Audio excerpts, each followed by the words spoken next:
É natural que quando a gente olha para uma criança, a gente sente aquela imensa necessidade de mantê-la em segurança. Mas como eu já disse em vários outros vídeos, a partir do momento que você resolve todos os problemas do seu filho, quando ele for adulto, ele vai ter dificuldade para agir por si mesmo. Por isso é importante a gente entender que as crianças não são tão frágeis quanto a gente pensa. E quanto mais cedo elas aprenderem a enfrentar e passar por dificuldades, muito melhor preparadas elas vão estar para a vida. Mas se você não sabe por onde começar, eu vou te dar algumas dicas que eu tenho certeza que vão te ajudar e vão trazer benefícios para sua família. Então fica comigo até o final para não perder as principais informações que podem te ajudar e enriquecer o seu conhecimento. Para quem ainda não me conhece, eu sou a Carol Ferreira, mãe de 3 meninos, o Nicolas, o Pedro e o Luca. Sou psicóloga, mestre em desenvolvimento motor e idealizei o canal Pé de Moleque com o intuito de facilitar o cotidiano familiar e também propor novos diálogos sobre contexto familiar e desenvolvimento infantil.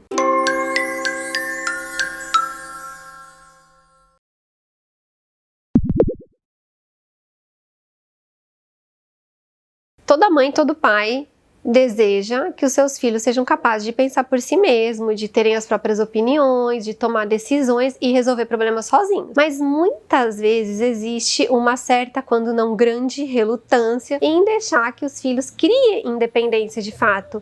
Isso é mais do que natural, porque a gente teme que alguma coisa dê errada nesse processo. Mas a longo prazo essa atitude pode prejudicar muito o seu filho, principalmente quando ele atingir a adolescência e a fase adulta.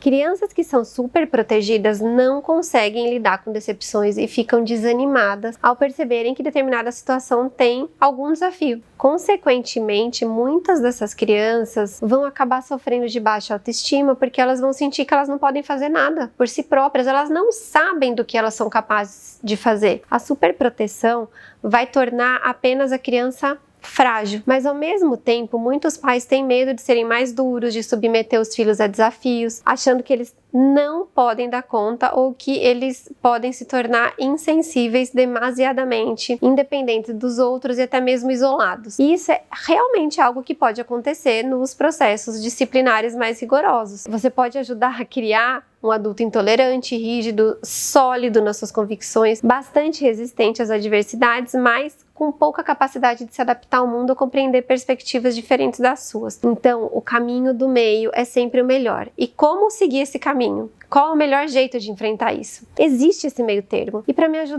nos ajudar nessa questão, a gente vai pensar mais a fundo no que esse autor, o Nassim Taleb, trouxe nesse livro Antifrágil. Ele descreve coisas, fenômenos e sistemas que não são nem sólidos, nem frágeis e nem resilientes. São antifrágeis. Isso é, eles prosperam com um certo nível de tensão, risco, dano e caos. O Taleb traz nesse livro que quem possui antifragilidade se torna mais forte quando é exposto a desafios e situações difíceis, ao contrário do frágil, que pode se quebrar quando lida com momentos desfavoráveis. As crianças se tornam mais fortes enfrentando desafios, dor moderada e conflitos, depende da importância. Elas se saem melhor quando elas têm liberdade para falhar, para caminhar pelos altos e baixos da vida, ou seja, as crianças prosperam muito mais quando são expostas a determinados níveis de risco e tensão. E isso acontece naturalmente na vida, faz parte do processo de amadurecimento e aprendizado. E qual é o nosso papel como pai? Ajudá-los a cultivar essas características e preparar os nossos filhos para lidarem bem com crises,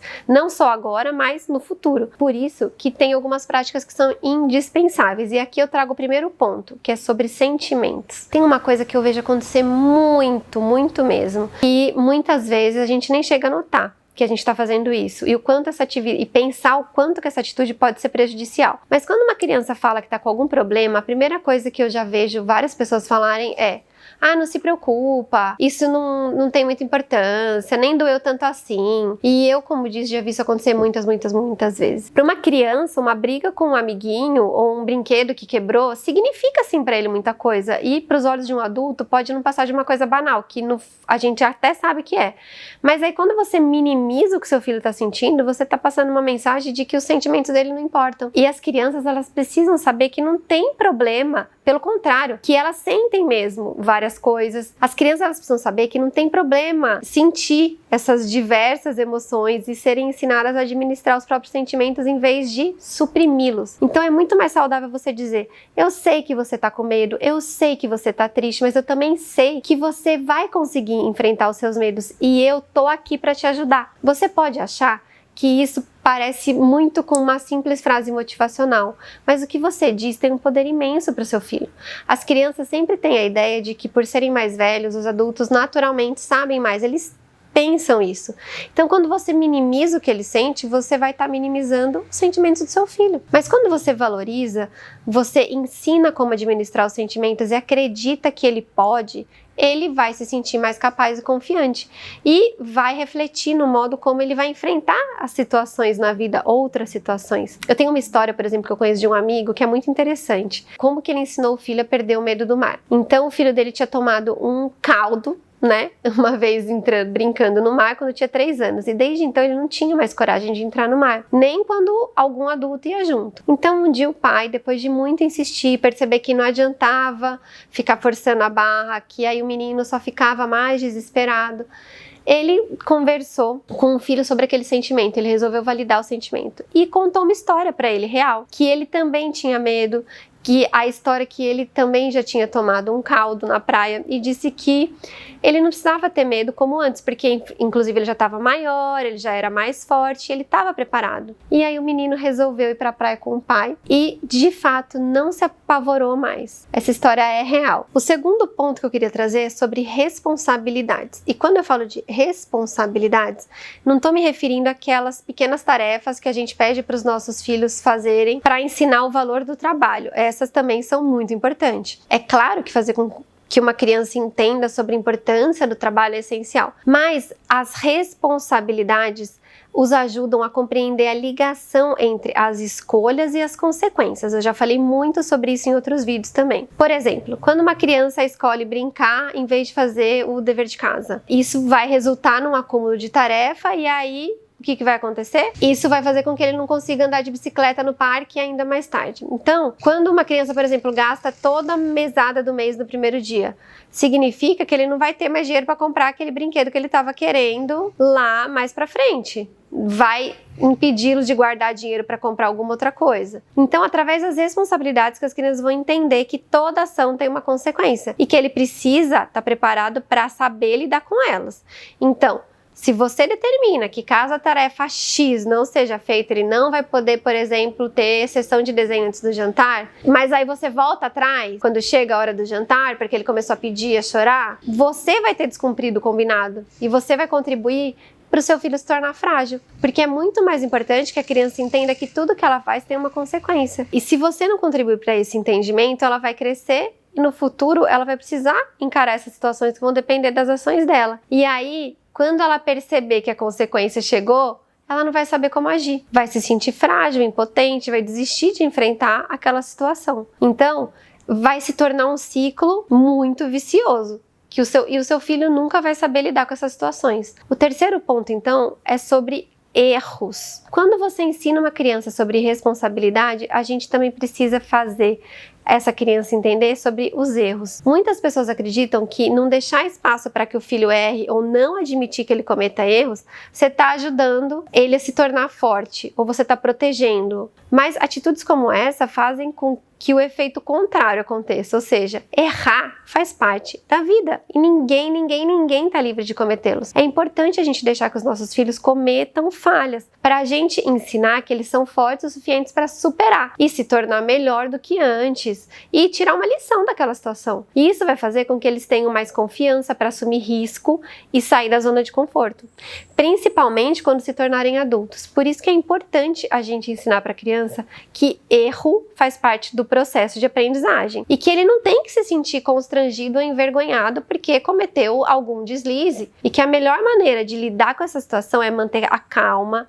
e procurar uma solução. Então, você vai ver que ensinar sobre erros para o seu filho pode mudar a maneira como ele enfrenta a vida. Eu não tenho dúvida sobre isso. E aí eu trago um quarto ponto, que são os medos. Um dos motivos que mais contribuem no desenvolvimento da fragilidade infantil é, sem dúvida, o medo. Seja medo de cair, medo de enfrentar situações novas ou até mesmo medo do monstro imaginário do armário. O medo é uma grande influência para qualquer pessoa, principalmente para as crianças. Mas isso não significa que ele não pode ter medo e que ele precisa ser corajoso sempre. Isso não existe. É importante a gente ajudar os nossos filhos a entenderem que tá tudo bem ter medo e que às vezes enfrentar coisas novas pode ser desconfortável e até assustador. Mas o segredo para lidar com isso é o gerenciamento das emoções. E para as crianças isso leva tempo e espaço para aprender.